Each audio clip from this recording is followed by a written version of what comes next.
Okay အားလုံးပဲမင်္ဂလာပါကျွန်တော်ဒီနေ့မှာ group ကလေးရတော့ event တက်လာနေမှာဒီ event ဘယ်လိုလဲဆိုကျွန်တော်တို့ကဒီ portal ကြီးနဲ့ကျွန်တော်တို့ကကဘာတစ်ကိုသွားပါရှိပါဒီကဘာတစ်ကိုရောက်ဘာလို့ရမလဲဆိုကျွန်တော်တို့ကအကောင့်တွေလည်းဟို token ပေါ့နော် token တော့ဖြစ်တယ်ဟို token နော် token နေတဲ့ကျွန်တော်တို့က live trade လို့လည်းရတယ် trade တက်လာကဝယ်လာကျွန်တော်လည်းမခေါ်တတ်ဘူးပေါ့နော်ဆိုတော့ဒီ event လေးကကျွန်တော်နည်းနည်းကြိုက်ပါအခု YouTube ညီစေးတို့ဘာလို့လဲစောနေကြပါပေါ့နော်ကျွန်တော်လည်းနည်းနည်းစိတ်ဝင်စားလို့ဒီ event လေးကိုလာစောကြည့်ရဖြစ်ပါတယ်အရင်တော့ဘလော့ဖူးစောနေရကောဘာလို့ဒီ event လာစောနေဆိုတော့တမျိုးတော့ကြောင်နေပြမယ်ထင်ပါတယ်ဆိုတော့ကျွန်တော်က YouTuber တက်ပါဆိုတော့ video လေးစရကြကျွန်တော်ကဘာလဲအရင်လုံးမှလေးဆိုကျွန်တော်မှာရှိတဲ့အကောင့်ဆုံးအကောင့်ဖြစ်တဲ့ Red Panda ရဲ့ Rhino ရဲ့ 34ရဲ့ Gright Trade ရဲ့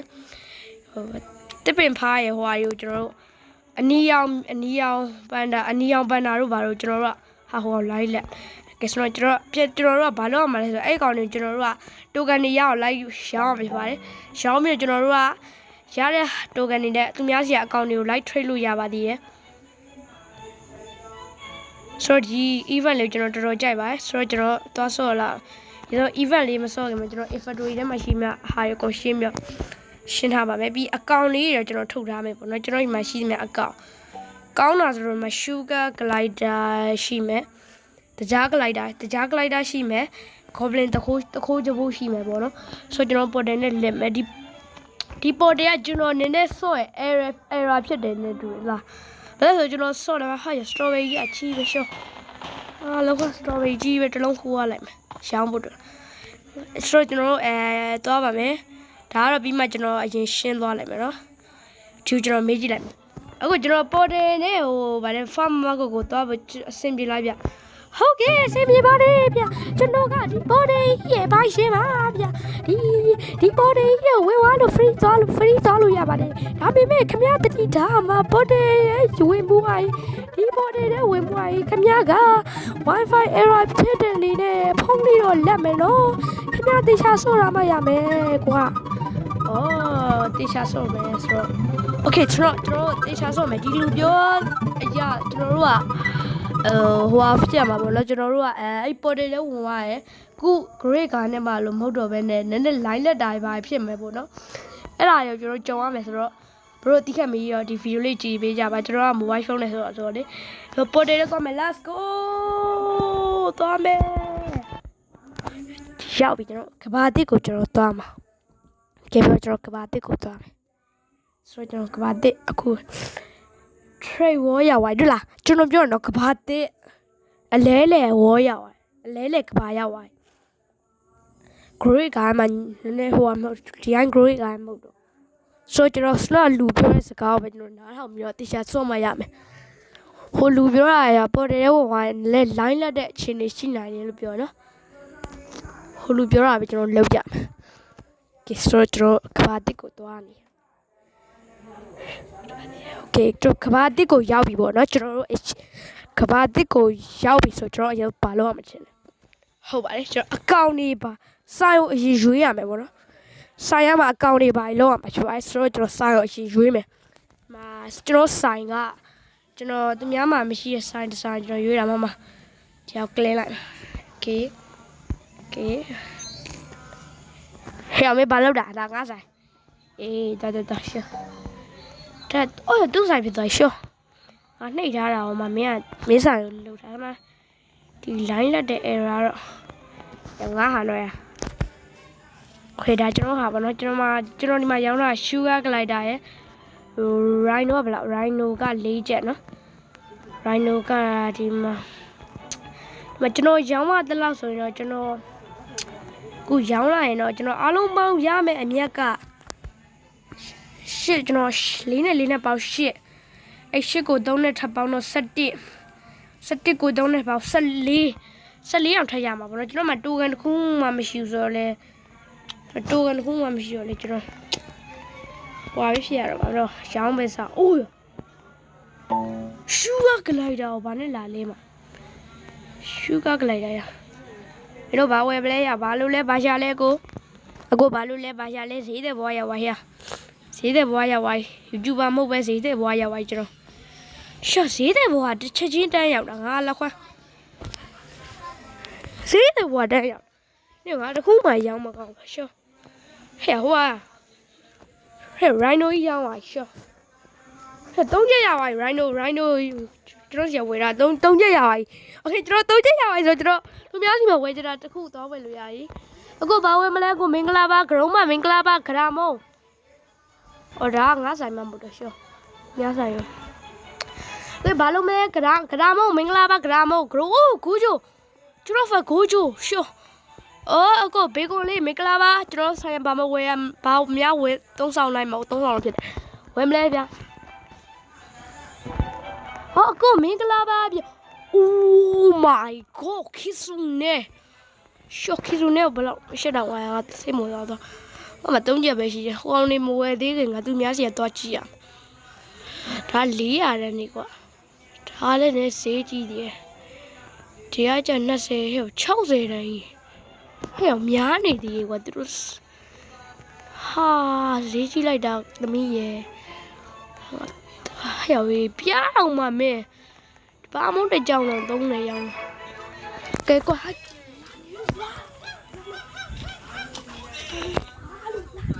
ကဲဆိုကျွန်တော်ကြောင်တော့မသုံးနေရောင်းလာဆိုကျွန်တော်တိတ်မတန်ဘူးပေါ့နော်ဘိုင်းလေရှောဟာယောအမဒီလူကတော်တော်ဈေးကြီးတာပဲဒိုင်နိုဆောကြီးလားဟုတ်တယ်ရက်တာငါဆိုတော့ကျွန်တော်မဝယ်လို့မရသေးOkay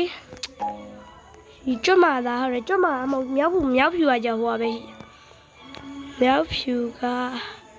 ဘယ်ကိုနဲ့ကတော့နော်ဒီခွေးမာသားခွေးမာသားဖြစ်တယ်ဆိုကျွန်တော်ဆဲတာနေပါပဲပေါ့နော်ဟိုဖိုက်ကြီးအောင်ပေးရမှာကွာဒီဟိုဆိုင်နေခဏတော့လောက်ဒီဆိုင်မှာဈေးကနည်းနည်းများတယ်ကွာငါမတက်နိုင်တဲ့ဈေးပဲရှော့ရှူကလိုက်တာပဲရှိလေဟေ့မင်းမလို့နဲ့လေကွာရောက်စီကဂေါဘလင်မရှိရင်မင်းတို့ကောက်ယူရလေရော့ဂေါဘလင်မှာထည့်ပလိုက်မရော့ဂေါဘလင်မှာထည့်မရှော့အကုန်ထည့်မှာဘာသာမကြတာရှေ့ဂေါဘလင်ကတခုနဲ့ပဲရောင်းလို့ရတာဟဲ့ရှော့ဂေါဘလင်ကဘာဟဲ့ဂေါဘလင်တခုနဲ့ရောင်းရှော့လေးကွာလေးဂေါဘလင်လေးနဲ့ရောင်းလားကိုပလင်4ချက်ရကိုပလင်ရောင်းနေနော်ကိုပြတော့ဝယ်မလားကိုပြတော့ကိုပလင်ကျွန်တော်ထည့်တာကိုပြတော့ဝယ်ခြင်းဝယ်4ချက်ပဲရှိရကိုပြတော့ကိုပလင်ကျွန်တော်ထည့်လိုက်ပြီကိုပြတော့ကျွန်တော်ဂျားရဲ့ပိုက်ကိုမရဘူးရကိုပြတော့ဝယ်ခြင်းပဲကျွန်တော်ဒီမှာပတ်တွေကိုအစုံရှိရဒီရှူဂါအပေးကတော့ဘယ်သူမှအာမပေးသေးဘူးကျွန်တော်ဟိုကတော့ရှူဂါကလိုက်တာတော့အားပေးတာဟာ Grammy မင်္ဂလာပါအခုဘာလို့လဲဘာရှာလဲကျွန်တော်ဆိုင်ဘာလို့လဲဘာရှာလဲကိုရောမင်္ဂလာပါမကလာပေးမကလာတီးစားကြဗလားကိုရော sorry အောင်ပြတော့sorry ငါတော့ sorry သူမျိုး sorry ဟာရှောတီရောမှာဟဲ့တိုကန်နေလဲ trade လို့ရတယ်ကွာဒီ event ရမိုက်လိုက်တိုကန်ဘီးပေးရဘီးပြားပေးငါပါပြီးရပြားပေးတာပြန်ပြီးလိုက်momentကိုယူမိုင်လားမယူမဘူးလားမလို့ရှိနေကွာ crash ဖဲတော့ဟို event ဟိုကောင်လေးဘာဝယ်လဲမဘာမှတော့မဝယ်ကြသေးခဏနေဆိုင်နေရောက်လာဒီ event ကျွန်တော်ဒါလည်းအလုပ်တော့ရှုပ်တယ်ပေါ့နော်ဒါပေမဲ့ပြောဖို့တော့ကောင်းတယ်ကျွန်တော်ဒီ event ကိုကြိုက်ရပေါ့နော် okay ပါခဏတော့ရှိတော့ကလေးတွေဘာဝယ်လို့ရလဲပဲသွားကြည့်လောက်ပြင်းတယ်ဟာဈေးကြီးလိုက်တာသားတို့ရဲ့ဟာကောင်လုံးနေဆိုဒါပါကြီးလေဟဲ့ပူလာမနော်ဒီကောက်စီမှာရောက်တယ်သုံးတယ်ဟာလေဟစ်ပူကြီးကွာဟစ်ပူငါဝယ်လိုက်မယ်3ချက်ပဲဟစ်ပူငါဝယ်လိုက်မယ်ဆိုတော့ဟစ်ပူကဟောပါလားဝယ်လိုက်တယ်ရှောရပါငါဟစ်ပူဝယ်လိုက်တယ်ဆိုတော့မဟစ်ပူကိုဖာ3နဲ့ဝယ်လိုက်ရှောကွာငါဒီချက်လာမယ်ရှောငါချက်ဖြစ်သွားတယ်ကွာဟစ်ပူလေးဝယ်ပါမယ်သူမပြောင်းပါ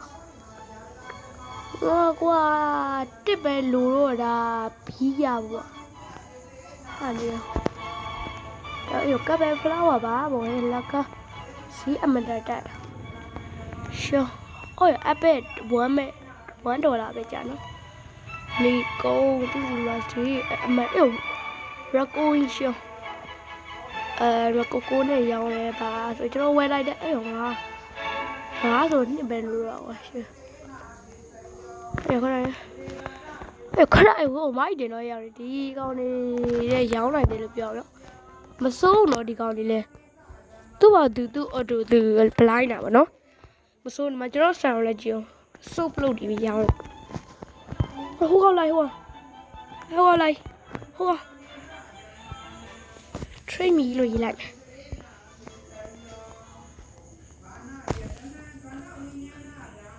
cái số cho chơi mì là TRA D trade à mình trade mì rồi cho chị mẹ bọn nó ô bốn là rồi còn ngã sao mà lao chứ còn mà dễ quá nhau lắm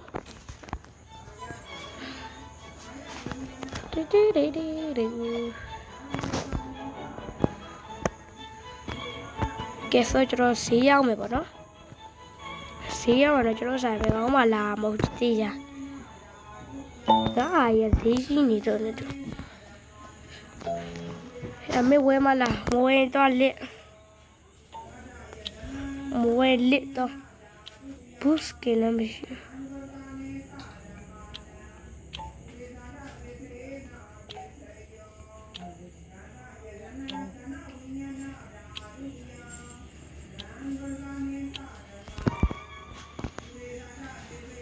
cái cho 3 4 tiếp bên pha dụ giàu mà tiếp bên pha cho lý để giàu liền giàu mà tiếp bên pha rồi cho sugar apple cho nó phiêu bà mà đông xa luôn mới ra sugar apple cái này đó là giàu là miệng này bé bị bà là quái này nha hiểu kế rồi tốn này giàu này mới chiến thế luôn à đấy bà này nha kế rồi để chiến thế luôn sao chippy chimman à chippy chimman này mày à chippy chimman mà thèm mày ạ chippy chimman cả bà đây cho nó tiếng này nó đi phi vào yêu nó mà chippy chimman bà lúc cái rồi cho nó bé bé đấy và cho nó kéo là cho nó xả nét sông lên này bọn nó sông lên này lúc biểu mà bé bọn nó cái số cho nó sông lên này cái sai mà cho nó easily giàu chạm được đi bé cả chỉ có bà lại đã qua mấy phi hả chứ điều đang ngã sai mà chippy chimman lấy giàu này cô chú xem mình làm mà lúc lấy ba xe lấy cho nó mà tông về xí cho cái tông về xí cho mỗi ngày ba mà quên luôn nhá thì con đi qua vài giống mà làm cho đồ gì vậy thì con đi xài ạ mà là con giống này gì lại chơi show chơi mì vậy nó là hết bôi rồi à đúng mà là mày giàu hết bôi giàu nào bọn nó chơi lại đâu đúng mà ngon mày giàu cái số đó ngã bài lâu à mà lệ ngã sang ngoài dìm bia mà ngã sang cả lũ chát đi đâu đấy ở đây cái nào để hoa mùa này đi football cái football cả cái nào ngã lên mà bài quay lũ già lên mà đi chơi show là bù sữa nó what the card potato pizza vale go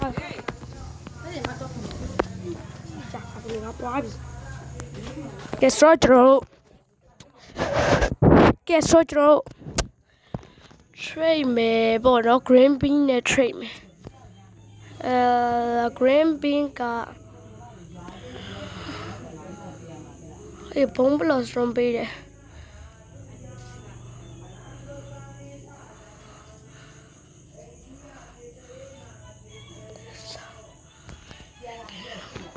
ကဲဆိုကျွန်တော်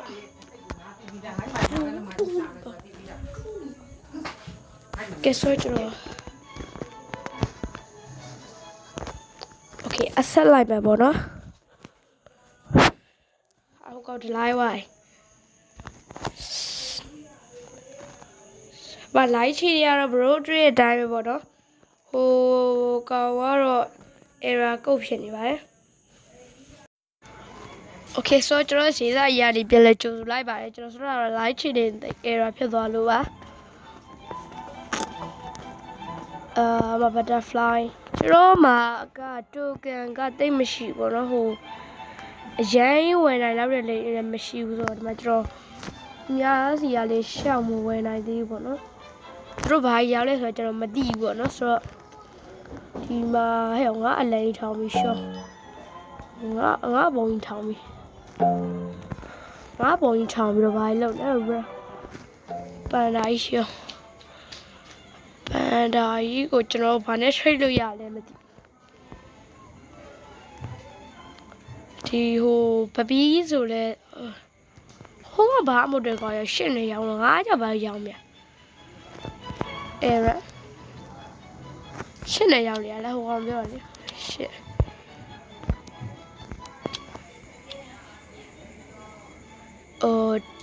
နှစ်နဲ့ရောင်းလို့ရပတ်မဟုတ်တယ်သုံးနဲ့ရောင်းလို့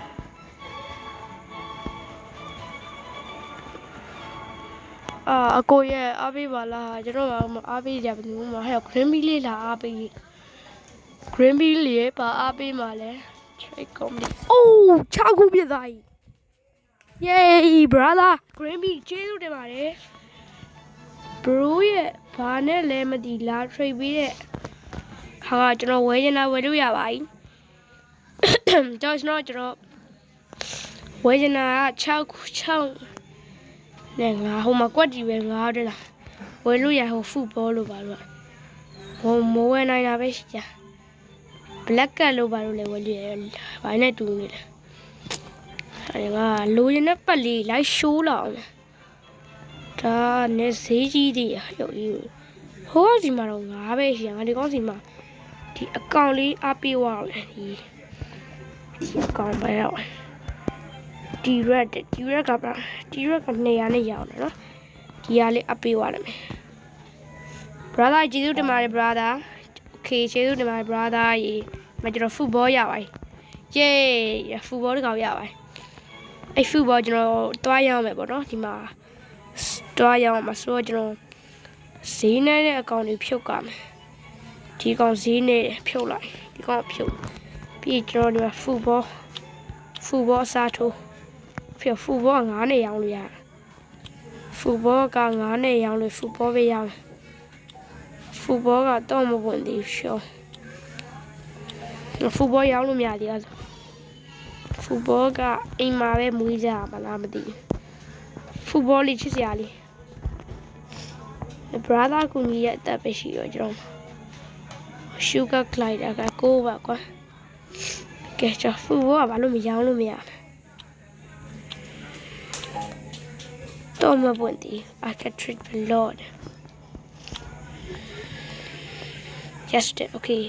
ဒီကောက်စီမှာ robot တော့ပြတူကန်များရယ် heavy elephant 150နဲ့ရောင်းတာဒီကောရှုံး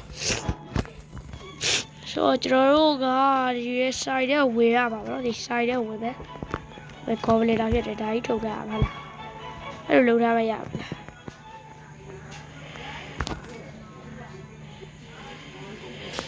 ကဲဆိုတော့အဲ့လိုလုံးမပေးရမယ်ရှင်လားဒါကြီးရောင်းစားအောင်ပါဗျာဒါကြီးရောင်းပြီးမှကျွန်တော်ရမှာထင်တာဘယ်ရောင်းအိမ်ကောင်းလဲဂျိုင်းဘန်ကိုလည်းနှစ်ပဲရပါမတူတော့ဒီကောင်းနေဒီနှစ်ဘယ်ပေးပါဘာနဲ့ရောင်းရအောင်သုံးနေရောင်းတယ်ပါဒီဟာသုံးနေရောင်းမလားကဲတော့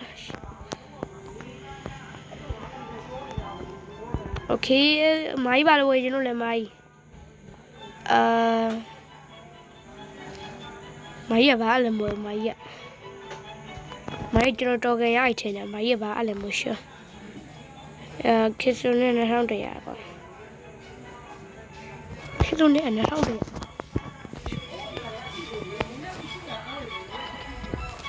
ခေစုနဲ့2100เนาะကျွန်တော်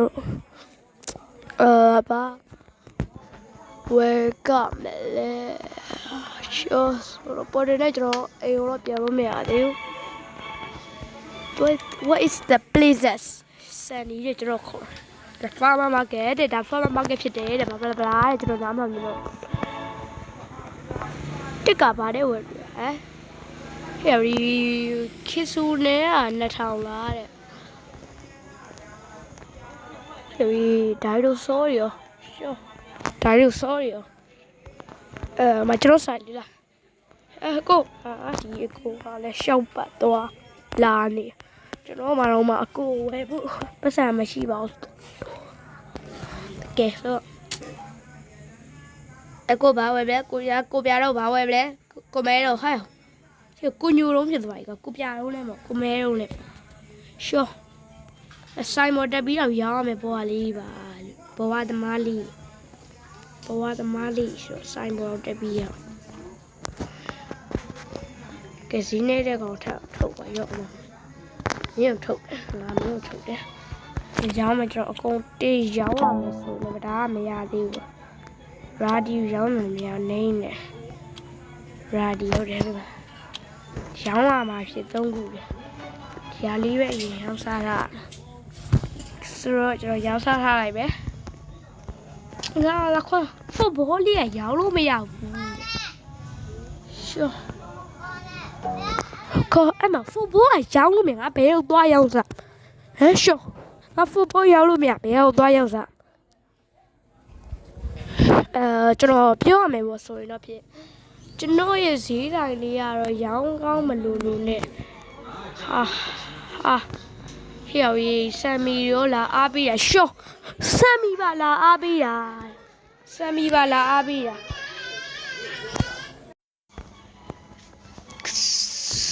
ဆိုတော့ဒါတော့ရိုက်ပါ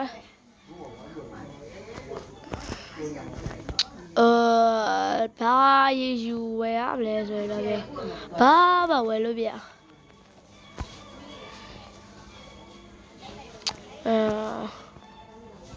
black ကဝယ်ဖို့တစ်ပဲရှိ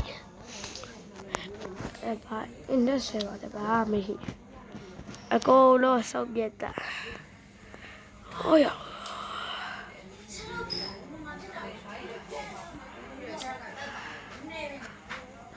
သုံးနေရအောင်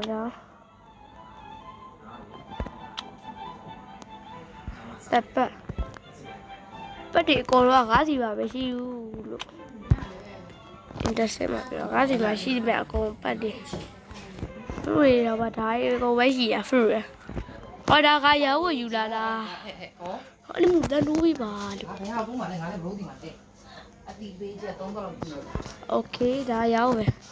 အေးငါပြောငါတို့ဟာရောင်းတာဘယ်လောက်ဒါကဖက်ခေရောင်းလိုက်ပဲပေါ့နော်ကဲဆိုဖက်ခေရောင်းပြီးသွားပြီရောင်းလိုက်ဖက်ခေကိုဘယ်ကဝယ်မလဲဟာဒီကောက်ဟာကြီးက DJ တွေပါပို့တာရှော့အဲ့တော့ဒီဘောပေါက်တက်ရောင်းလို့ရရှော့တုတ်ဘယ်ရောက်ပါ elephant ရှော့ elephant လာတောင်းတယ်ရေးဟေးလက်သမီးဖြစ်တယ်မင်းသမီးလေးကဝယ်မလို့လူနဲ့ဝယ်မသွားဘူးဝယ်မလားမအမဝယ်ပါလားမဘာလို့လဲမပတ်စံလူနေတာဟဲ့ထောင်ရောက်ကြီးပါအော်ရော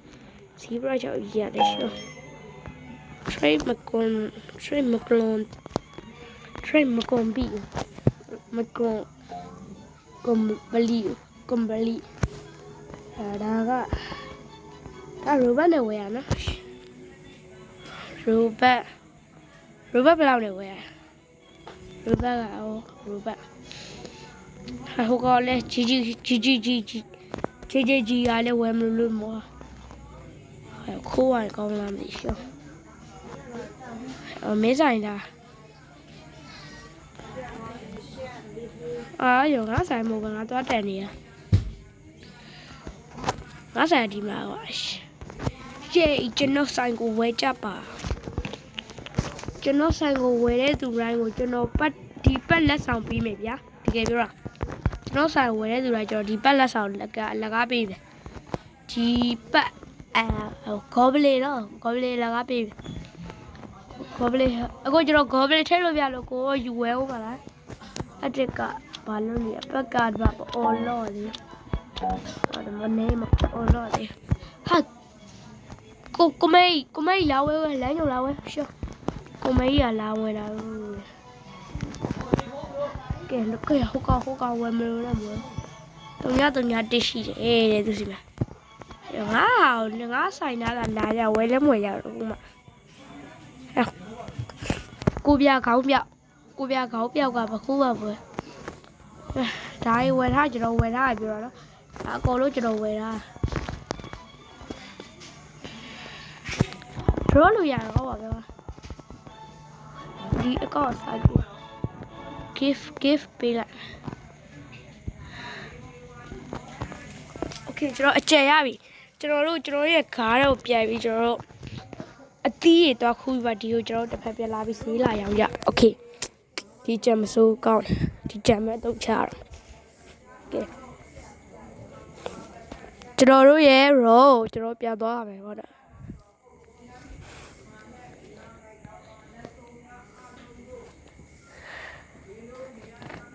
ကဲကျွန်တော်တို့ရောကျွန်တော်ပြန်သွားရမှာ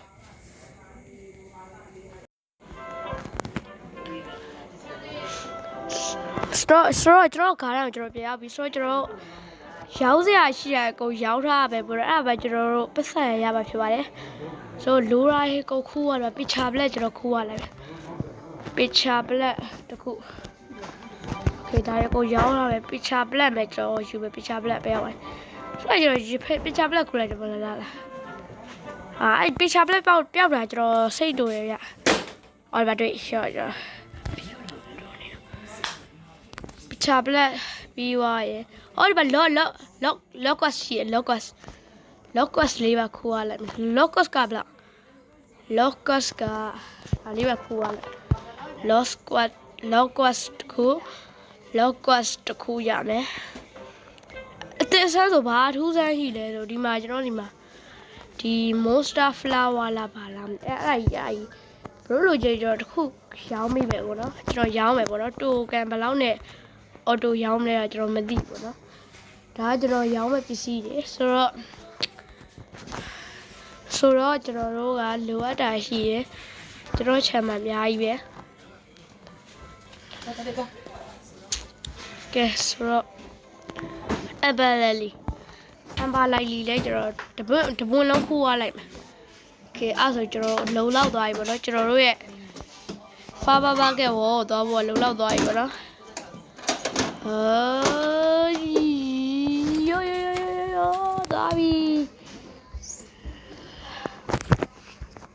ကဲဆိုကျွန်တော်ဖာဘာကဲဟိုကျွန်တော်သွားပါပြီလို့ပြောပါတယ်သွားပါပြီဖာဘာကဲဟိုကဲ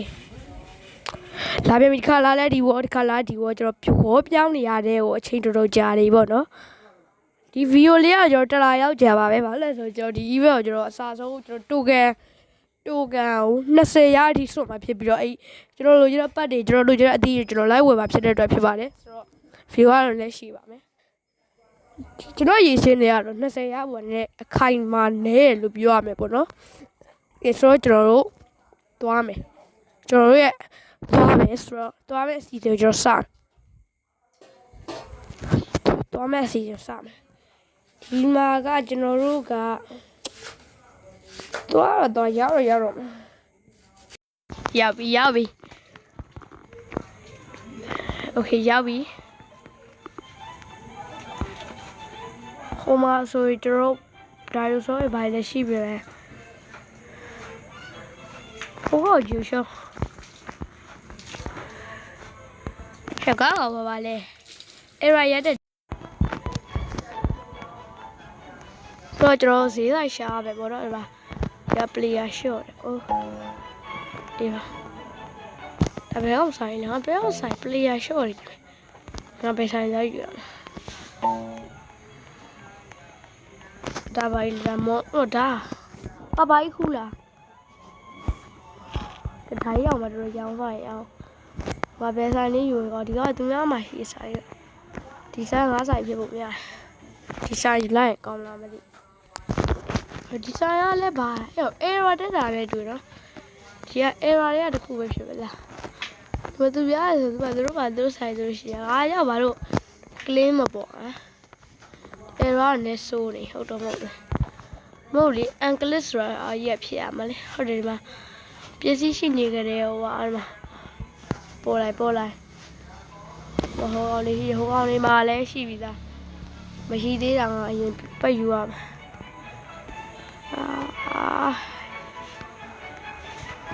ဒါမှလည်းရှိအောင်ပဲနောက်တော့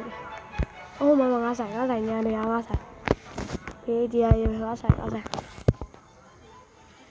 อเคကိုရောက်ပဲဟဲ့ကိုလို့ဖြုတ်ပဲဘာတော့ကူလာပဲရောက်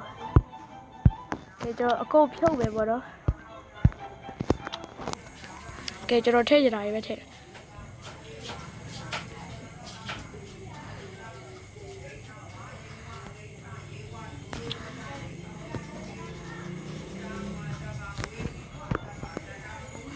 Lotus လေရ Lotus ကတခုပဲရတခုရလဲရောက်လိုက်ပဲ Lotus ရ picture black လည်းတခုပဲ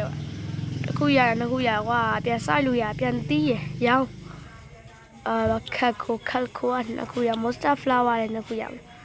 Monster flower ပါဆိုတာပါခုလာအသက်ဆက်လေးကဲဆိုကျွန်တော်အသက်ကူလာပဲဟာအပါလိုက်လေးလည်းနှစ်ခုပဲရအခုခုကကားချန်ထဲမှာပြန်တီးပါပဲရေးကြရောင်းရဖို့ပဲโอเคရပြီအတီးနဲ့နေစုံသွားပတ်မရောင်းအတီးနဲ့နေပဲရောင်းအတီးနဲ့နေရောင်းလို့ပတ်စံအားလုံးပေါင်း6ခုရှိတယ်ပေါ့အားလုံးပေါင်း6ခုလေရှော့အားလုံးမှာဟုတ်တယ်6ခု4 5 6ဟုတ်တယ်6ခုရှိတယ်6ခုရမယ်9ခုသာရမှာဘာဝယ်လို့ရမလဲဒါပုတ်ဟာကြီးပုတ်ပြပါပြန်ဒီလူမရှိဘူးတဲ့ဒီဆိုင်ကြီးဟာရုံးကြီးစီကလူလုံးအောင်မရှိတာဒီအကြီးလာကွာကျွန်တော်ဒီမှာဘာရောက်နေပါမလဲရောက်လို့ကျွန်တော်ဆိုင်အားပေးကျွန်တော်ဆိုင်ဈေးတန်တယ်ကျွန်တော်ဆိုင်လာအားပေးလားကျွန်တော်ဆိုင်အားပေးဒါဆိုင်ပလာမြန်ပြန်မှာဒါ Monster flower ဒါဆို Apple lily ဒါဆိုရင် picture black ဒါပါကြီးလေငါကြည့်နော်ဟုတ်တယ် Lotus ပြန်ဟုတ်တယ်အားလုံးမှာဒါ Lotus ပြောက်သေးလို့မြင်ရတဲ့ဒီ Lotus ကတည်းကဒိုင်နိုဆောကလည်းဒိုင်နိုဆောရောင်းတယ်ပေါ့ဒီမှာလည်းရောင်းတယ်ဒိုင်နိုဆောရောင်းတယ်ဒီမှာဘာရောင်းလဲရှော့ကဲလိုက်ကြည့်ရတော့ဒါအကုန်လုံးကဈေးကြီးတယ်ဗျသူတို့ကြောင့်ဈေးကြီးရောင်းတယ်အားကြောင့်ဈေးလောက်ကြီးရမရောင်းတို့ကြောင့်ဘာမှမတော့ကောင်းနေတဲ့ဈေးကြီးအောင်လို့ရောင်းလို့ရstrawberry တီးရှိမယ်ကျော် football ဒီ strawberry live ဖြစ်နေတဲ့တီးရှိတယ် football ရောင်းလို့ရတယ်ကျွန်တော်အားပေးလို့ဘောလုံးသမားလာပါ Crevian အားမပေးဘူးဒီကဒီမှာ football လေးရောင်းလို့ရပါရောနေမှာငါ့ကိုရော